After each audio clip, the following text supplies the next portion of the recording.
à cosinus de x sur x au carré inférieur à 1 sur x au carré.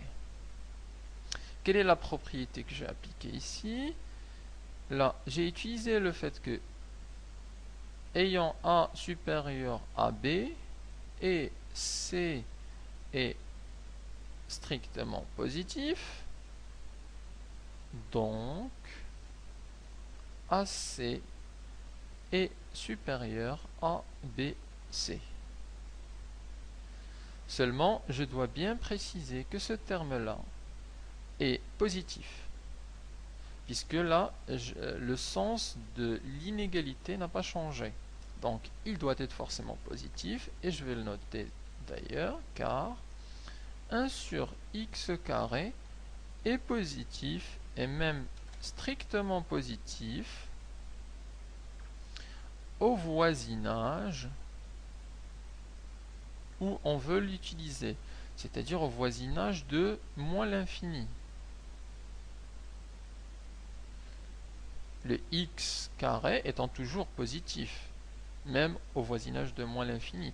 Donc on a en gros 1 sur 1 milliard ou 1 sur 10 à la puissance 200, qui est un nombre assez... le 10 à la puissance 200 est un nombre assez grand. Le 1 sur 10 à la puissance 200, il est strictement positif. Donc on a cette inégalité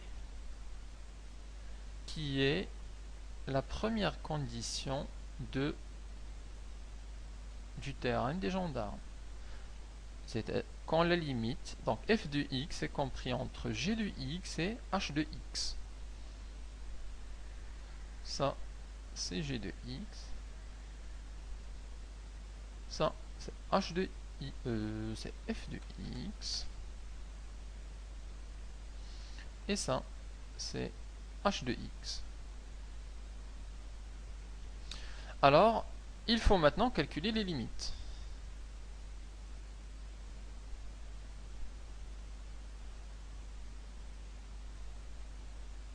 D'autre part, on sait que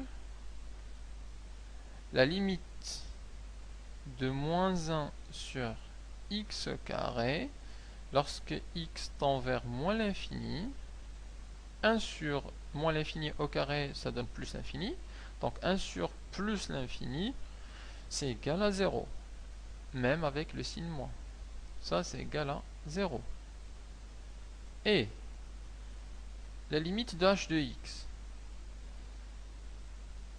1 sur x carré en moins l'infini. C'est 1 sur plus l'infini qui est aussi égal à 0. Donc on a la limite de h de x égale à la limite de g de x. Et f de x, elle est comprise entre les deux. Donc la limite du cosinus x sur x carré, c'est égal aussi à 0 d'après le théorème des gendarmes. Donc, d'après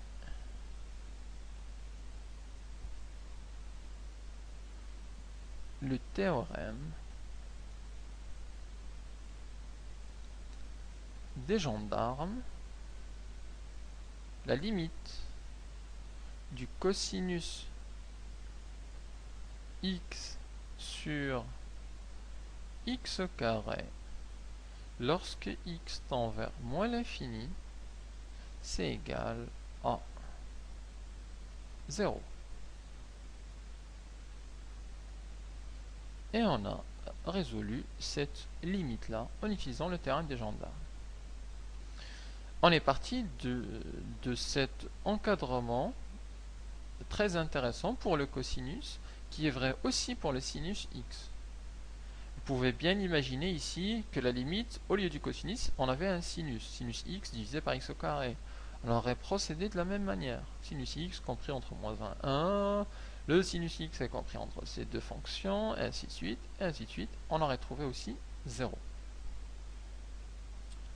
Donc, cet encadrement du cosinus moins 1 et 1 pour le sinus et pour le cosinus nous arrange très très bien pour le théorème des gendarmes. Alors regardons l'autre limite. Donc, la limite, lorsque x tend vers plus l'infini de x fois sinus de x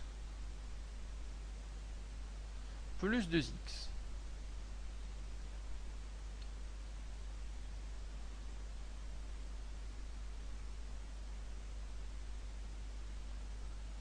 Alors, pareil, si on essaie de remplacer dans cette écriture-là, pour voir combien ça fait, pour le x, ça va nous donner un plus l'infini, mais le sinus x en plus l'infini, on ne sait pas.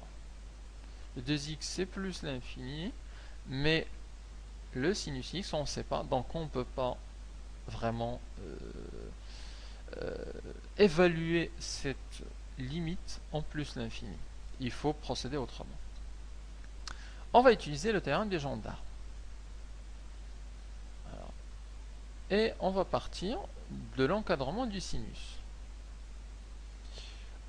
On sait que le sinus de x est compris entre moins 1 et 1. On peut donc multiplier par x. Alors, le x par lequel je vais multiplier va être un nombre positif. Pourquoi positif? Parce que la limite, elle est calculée au voisinage de plus l'infini. C'est-à-dire pour des nombres x qui sont positifs et qui sont très très grands. Donc, je vais le faire ici. Je vais multiplier tout ça par x. Ça va donner moins x inférieur ou égal à x fois sinus x inférieur ou égal à x. Entre parenthèses, x est supérieur ou égal, même supérieur strictement à 0, car au voisinage de plus l'infini.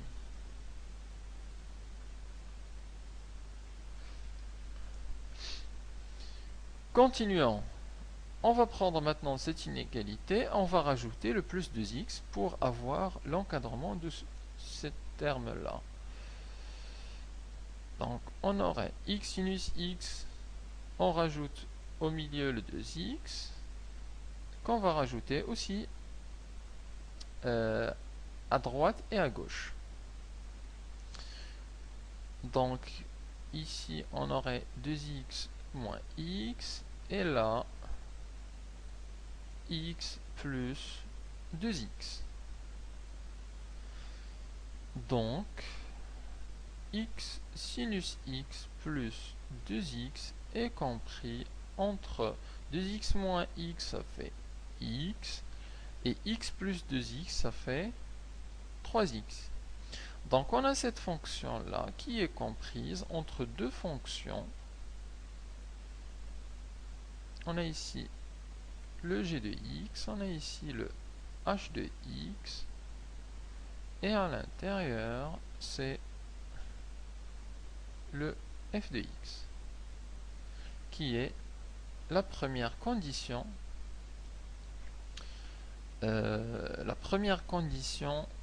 du théorème des gendarmes. La deuxième condition, c'est qu'il faut calculer les limites de g de x et de h de x en plus l'infini.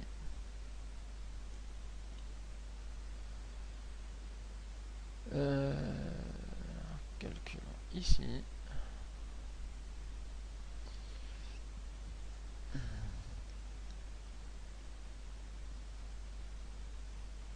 Calculons les limites. Alors, d'un côté, on a la limite en plus l'infini de x. Lorsque x tend vers plus l'infini, ça, c'est plus l'infini. Et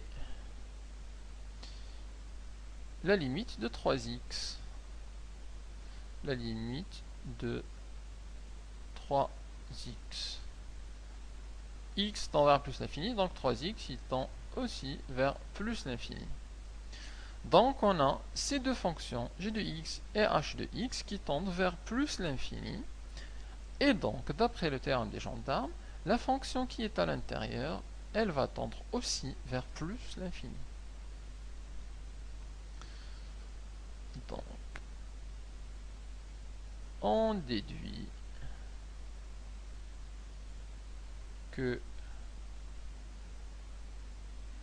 la limite en plus l'infini de x sinus x plus 2x, c'est égal à plus l'infini d'après le théorème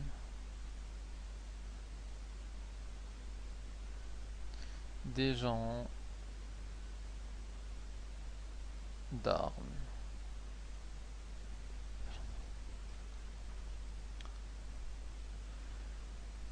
Alors, une petite remarque, c'est que à partir de cet encadrement-là, on pourrait se contenter seulement de cette partie-là.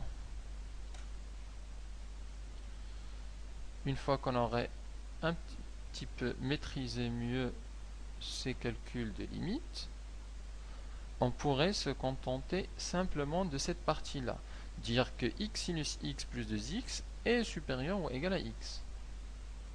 Et dire que puisque f de x elle est supérieure à g de x, et que la limite de x c'est plus l'infini, donc celle-là elle serait encore plus grande. Qu'est-ce qui est plus grand que plus l'infini? C'est plus l'infini. Donc la limite de f de x serait égale à plus l'infini. On a d'ailleurs une petite propriété qui est, je dirais, la moitié du genre